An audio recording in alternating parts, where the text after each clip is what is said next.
Hi, Thomas. How are you enjoying the course so far? Yeah, I think it's good. Remind me, why did you decide to study sports science? Didn't you want to be a professional athlete when you were at school? Yeah, that was my goal, and all my classmates assumed I would achieve it. They thought I was brilliant. That must have been a nice feeling. I thought I could win anything. There was no one who could run faster than me. Exactly. So what happened? Did your mum and dad want you to be more academic? Not at all. Perhaps they should have pushed me harder, though. What do you mean? I think I should have practiced more.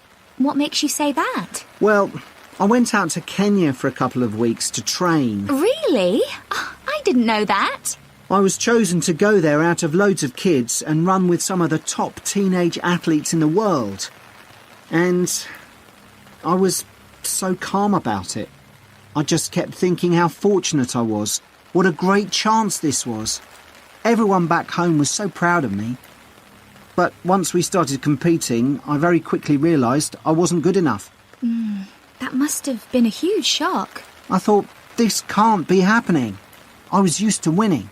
I'm sorry to hear that. It's okay. I'm over it now, and I think it's much better to do a university course.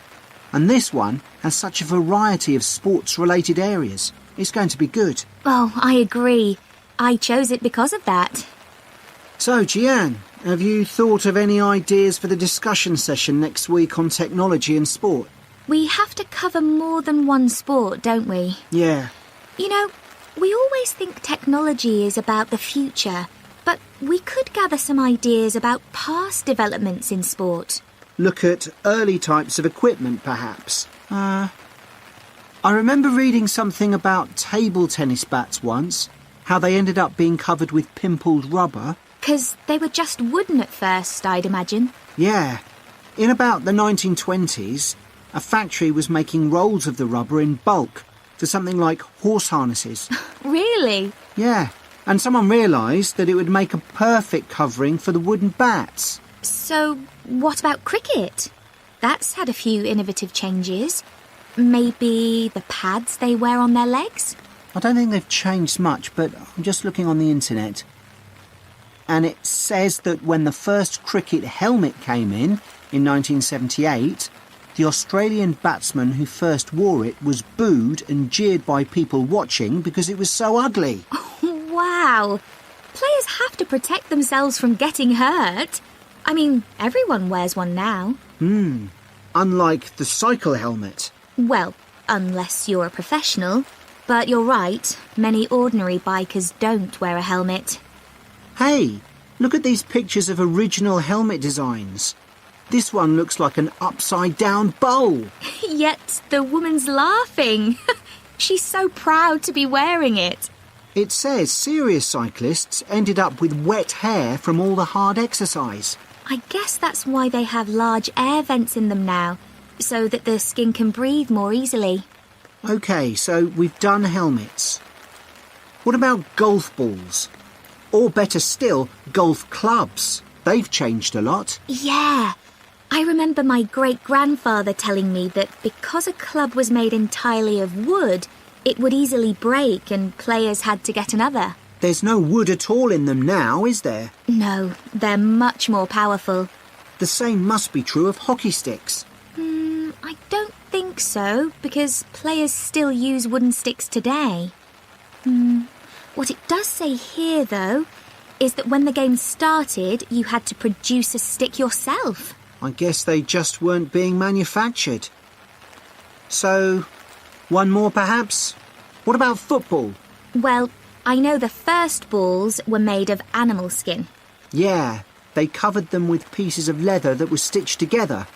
But the balls let in water when it rained. Oh, that would have made them much heavier. That's right. You can imagine the damage to players' necks when the ball was headed. Oh, how painful that must have been. Yeah. Well, I think we can put together some useful ideas.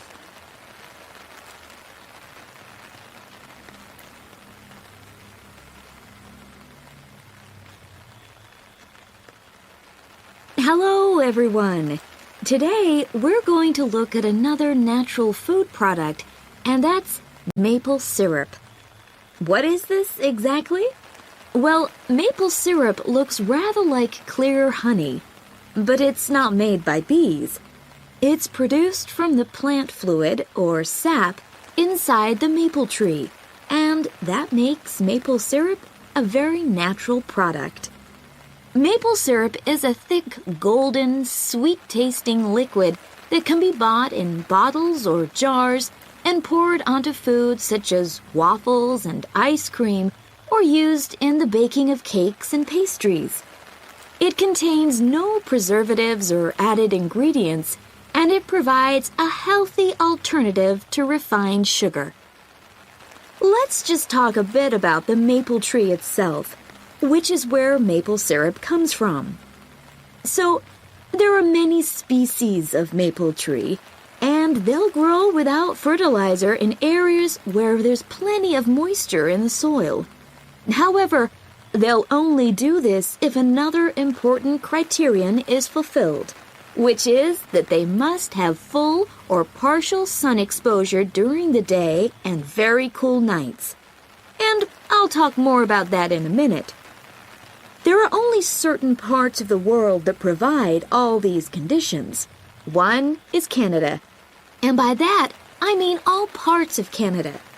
And the other is the northeastern states of North America. In these areas, the climate suits the trees perfectly. In fact, Canada produces over 2/3 of the world's maple syrup, which is why the 5-pointed maple leaf is a Canadian symbol and has featured on the flag since 1964. So, how did maple syrup production begin? Well, long before Europeans settled in these parts of the world, the indigenous communities had started producing maple sugar. They bored holes in the trunks of maple trees and used containers made of tree bark to collect the liquid sap as it poured out. As they were unable to keep the liquid for any length of time, they didn't have storage facilities in those days. They boiled the liquid by placing pieces of rock that had become scorching hot from the sun into the sap. They did this until it turned into sugar, and they were then able to use this to sweeten their food and drinks. Since that time, improvements have been made to the process, but it has changed very little overall. So, let's look at the production of maple syrup today. Clearly, the maple forests are a valuable resource in many Canadian and North American communities. The trees have to be well looked after, and they cannot be used to make syrup until the trunks reach a diameter of around 25 centimeters. This can take anything up to 40 years. As I've already mentioned, maple trees need the right conditions to grow and also to produce sap. Why is this? Well, what happens is that during a cold night, the tree absorbs water from the soil, and that rises through the tree's vascular system. But then, in the warmer daytime, the change in temperature causes the water to be pushed back down to the bottom of the tree. This continual movement, up and down, leads to the formation of the sap needed for maple syrup production. When the tree is ready, it can be tapped, and this involves drilling a small hole into the trunk and inserting a tube into it that ends in a bucket. The trees can often take several taps, though the workers take care not to cause any damage to the healthy growth of the tree itself. The sap that comes out of the trees consists of 98% water and 2% sugar and other nutrients. It has to be boiled so that much of that water evaporates, and this process has to take place immediately using what are called evaporators. These are basically extremely large pans. The sap is poured into these. A fire is built, and the pans are then heated until the sap boils. As it does this, the water evaporates and the syrup begins to form. The evaporation process creates large quantities of steam, and the sap becomes thicker and denser, and at just the right moment, when the sap is thick enough to be called maple syrup, the worker removes it from the heat.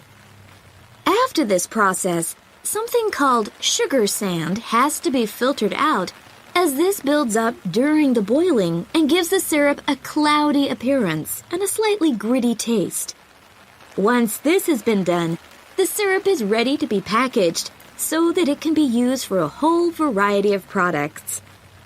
It takes 40 liters of sap to produce 1 liter of maple syrup, so you can get an idea of how much is needed.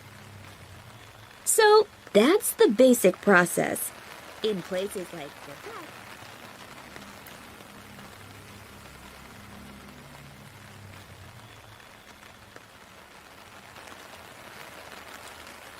Hello, Children's Engineering Workshops. Oh, hello.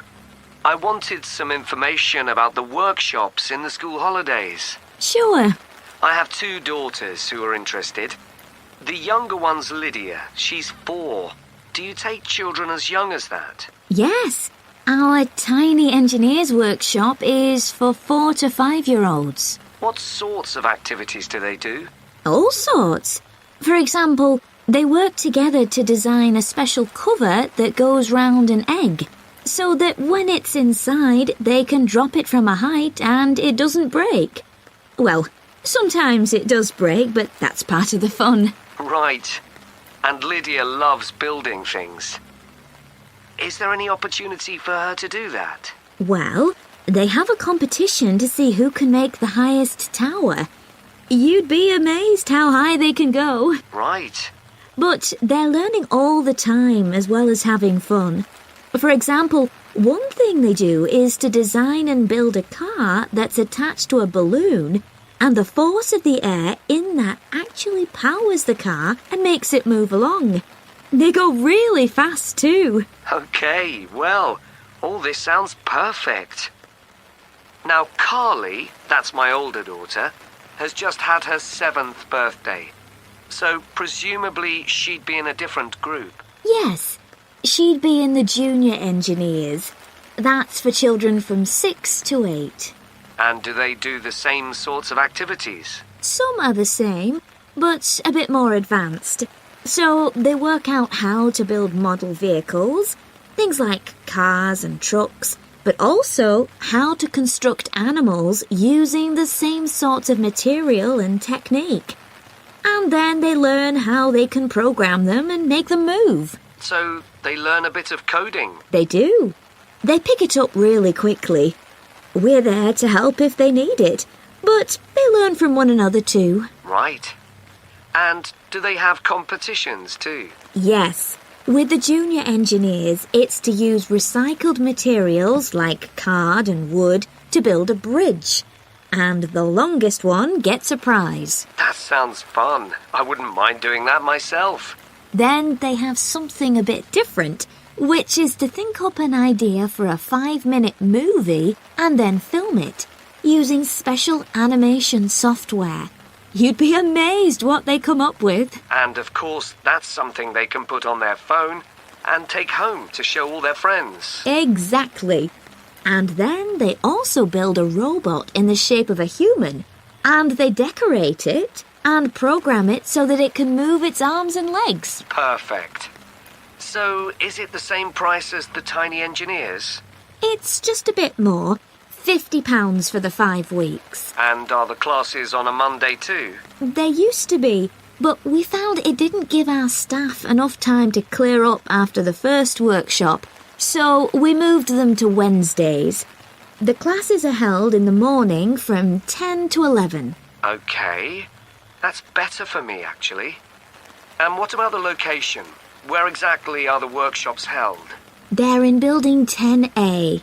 There's a big sign on the door. You can't miss it. And that's in Fradston Industrial Estate. Sorry? Fradston. That's F-R-A-D-S-T-O-N-E.